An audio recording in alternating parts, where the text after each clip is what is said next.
Hello and assalamu alaikum everyone. Welcome back to I Am Solutions. So I'm back with another video.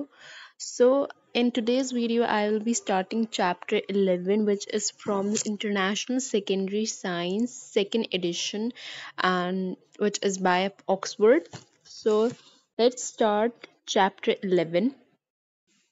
So this chapter is very easy. It's basically a lab based chapter. Means you guys got to know about the equipments and um, what are the precautions we need to do while we are doing any kind of experiment in the lab. Okay, so let's start it. It's very easy chapter. It's a very easy chapter. There's very minor things you need to learn. So let's start with the chapter 11.1, that is making plastic at home. अब you guys no कि देखो plastic हमारी life में कितना important role play करता है। ठीक है, प्लास्टिक्स अब जैसे जैसे एक बकरा ईद गई है, ठीक है, उसमें जो गोश्त आपने अपने पड़ोसी को दिया होगा वो किस में दिया होगा? ऑब्वियसली उसको एक शॉपर में रैप करके अच्छे तरीके से दिया होगा ना, शॉपर में रैप करके। यानी प्लास्टिक हमारी लाइफ में कितना इम्पोर्टेंट रोल प्ले करता है कि हमारे जो हर काम जो है ना वो आसान ही उससे हो जाता है प्लास्टिक। बट हमारे पास जो है ना ये प्लास्टिक जो है ना हमारे लिए एक प्रॉब्लम क्रिएट कर रहा है हमारे एनवायरनमेंट में।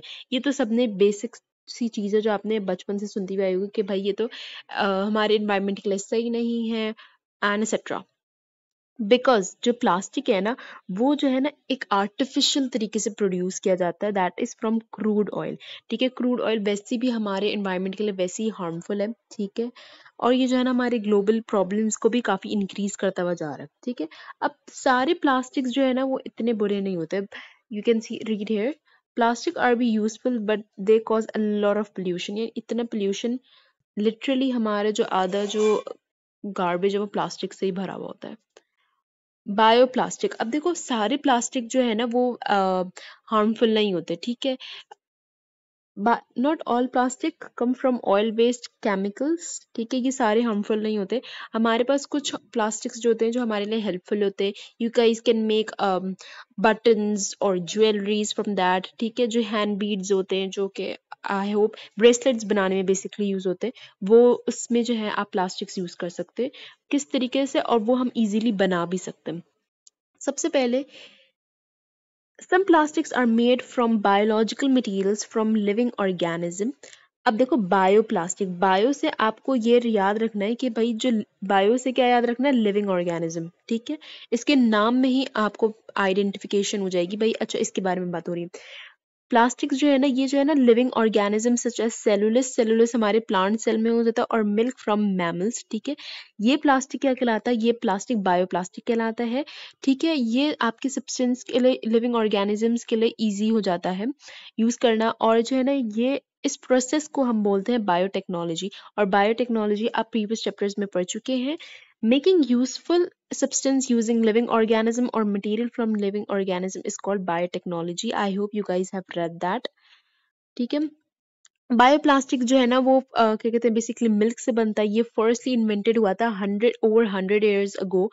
People used it to make objects, buttons और ज्वेलरीज। ठीक है, you guys can look over here. Beads के देखो यार, ये देखो ये बीड्स आप लोगों ने कभी ना कभी तो देखी ही होंगी। ठीक है,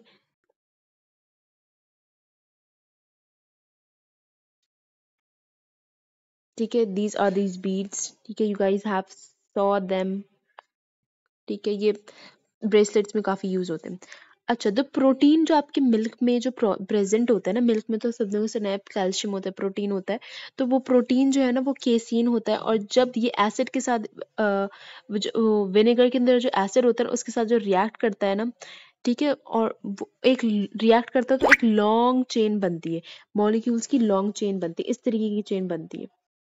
ठीक है, जब केसीन रिएक्ट करता है विनेगर से, विनेगर क्या है के अंदर क्या मौजूद है, विनेगर के अंदर एसिड मौजूद है, तो इस तरीके की एक लॉन्ग चेन बनती है। ठीक है, इस चेन को हम बोलते हैं पॉलीमर्स। क्या बोलते हैं, पॉलीमर्स बोलते हैं। ठीक है, और ये जो मटेरियल प्रोड्यूस कर रहा है बायोप्लास्टिक, इसे हम कहते हैं केसीन प्लास्टिक कहते हैं। ठीक है, ये कमर्शियली अब नहीं बनता क्योंकि जो है अब हमारे पास ऐसी चीजें आ गई हैं जिनकी वजह से जो है ना अब जो बायोप्लास्टिक के अलावा जितने भी प्लास्टिक्स है ना वो चीपर हो गए हैं, ठीक है, कमर्शियली मेड नहीं होते बायोप्लास्टिक, ठीक है। ये आप आराम से अपने घर में भी बना सकते हैं। अब यहाँ पे प्लान एंड प्रेडिक्शंस है, ठीक है। Bioplastic from milk and vinegar. Once you have made bioplastic, use it to make beads, decorations, or toys. It does not take long, but ये बहुत ज़्यादा days later to complete and dry out. ठीक है। Now here we have ingredients and method.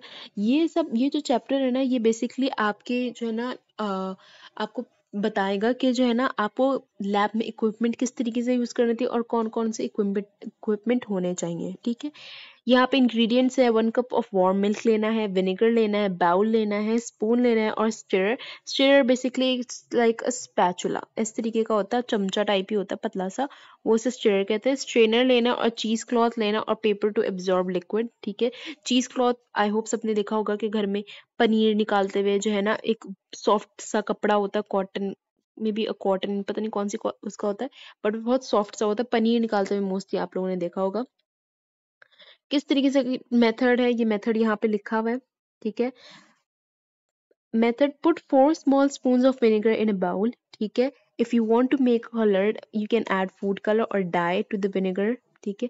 Add 1 cup of very warm milk. I hope कि आप लोगों को इसकी elaboration की इसको deep explanation की ज़रूरत नहीं होगी, ठीक है। So I'm just reading it for you guys, ठीक है। like कि अगर कोई ऐसी चीज़ हो जो एक्सप्लेन करने की वो मैं आपको एक्सप्लेन कर दूंगी, ठीक है। और एल्स इसमें ऐसा कुछ भी नहीं है, it's just a recipe you to follow, ठीक है। and there is no, it is not necessary to you follow this, sorry. Stir gently for a few minutes. The milk should separate into clumps of casein protein and a thin liquid. Basically वो जो क्या कहते हैं, अगर आप देखो milk में अगर आप देखो विनेगर डालते हो या लेमन भी डालते हो ना, तो क्या होता है कि ना उसका जो मिल्क का जो पानी अलग हो जाता है और थोड़ा सा वो जो मिल्क का जो मलाई टाइप होता है ना वो अलग हो जाता है, ठीक है। Let the milk and vinegar mixture cool down a little, then either spoon the solid curd out into the cheesecloth and squeeze the cloth tightly to remove as much as liquid as possible, or spoon the curd into the absorbent paper and press them to remove such liquid as you can. Knead all the curd together to form a ball of casein bioplastic, ठीक है। आपको उसको अच्छे तरीके से गूंदना है। Adding a dye to the curd now is another way to color your plastic, ठीक है। फिर आप उसके अंदर dye add कर लो। Shape your plastic into jewelry, decorative shape or simple toys. You can color each item you make and add glitter and sparkle to this stage. um, Leave your bioplastic shapes for at least 2 days to become dry and hard. Paint more design on the objects now if you want. Enjoy what you have made. Okay. Now I hope you guys got it, and inshallah, I will make next video of next chapter, that is 11.2. And make sure to subscribe to my YouTube channel and hit the like button. And after this I will be maybe starting another book, and do suggest me कि कौन सी book start करूँ, ठीक है। This must be related to science, ठीक है। Science का कोई भी level you guys can tell me and I will try my best to explain you guys. And yeah, subscribe to my YouTube channel and hit the like button, share it with your friends, and I will meet you in my next video. Till then, bye bye, Allah Hafiz.